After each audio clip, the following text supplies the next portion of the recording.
quelqu'un. Mais en tant qu'ouvrier avec le Seigneur, nous avons obligation de résultat. Quand on parle d'obligation de résultat, ça veut dire quoi? Ça veut dire que Dieu nous a appelés à être ouvriers avec lui. Dieu nous a confié une mission. On va pouvoir lui rendre compte du résultat de cette mission-là.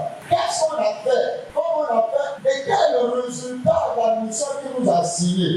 Nous avons été sauvés pour nous multiplier.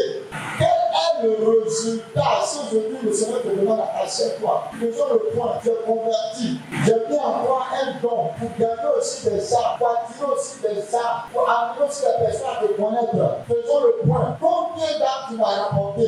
Non, c'est-à-dire que le Seigneur, on ne sait pas parler. Donc je gagne.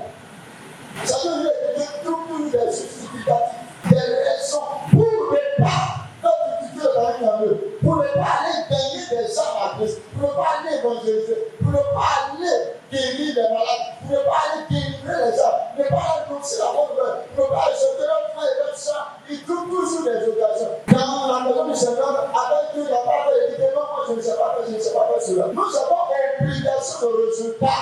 Et puis la paix qui veut qu'on produise un résultat évident. On va voir un fruit. Chaque chrétien a obligation de résultat non ouvrier. Aujourd'hui, on est là, chacun est là. C'est pour moi le travail, c'est pour moi, c'est pour moi l'argent. Mais le mec qui t'a enrôlé dans son champ, qu'est-ce que tu lui apportes?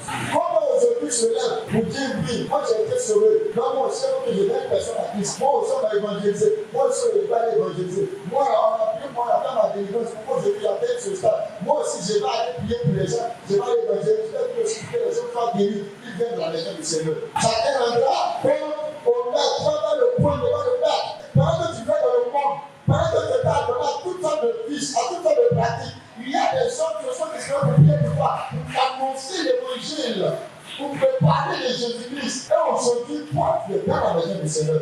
Quel genre de vie es-tu? Lorsque nous prenons Actes chapitre 2, le verset 37. Après avoir entendu ce discours, ici le cœur vraiment touché. Oui. Et il dit à Pierre, aux autres apôtres, hommes frères, que ferons-nous? Pierre le dit, répondez-vous, et que chacun de vous soit baptisé au nom de Jésus-Christ, pour le pardon de vos péchés, et vous recevrez le don du Saint-Esprit. Car la promesse est pour vous, pour vos enfants, pour tous ceux qui sont au loin. En aussi grand nombre que le Seigneur notre Dieu les appellera.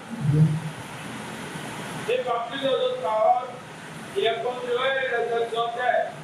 Ils sont sauvés de cette génération perverse. Verset 41.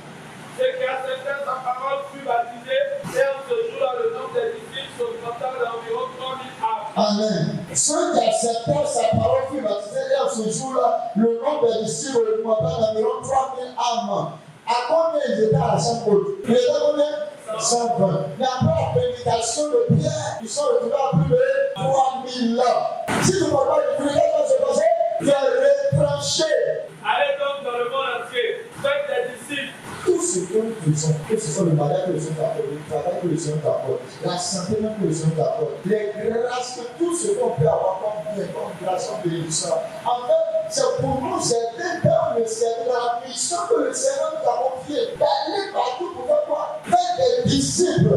Et il dit que Jésus l'a dit, c'est que vous allez porter beaucoup de fruits, que mon Dieu sera glorifié et que vous serez des disciples.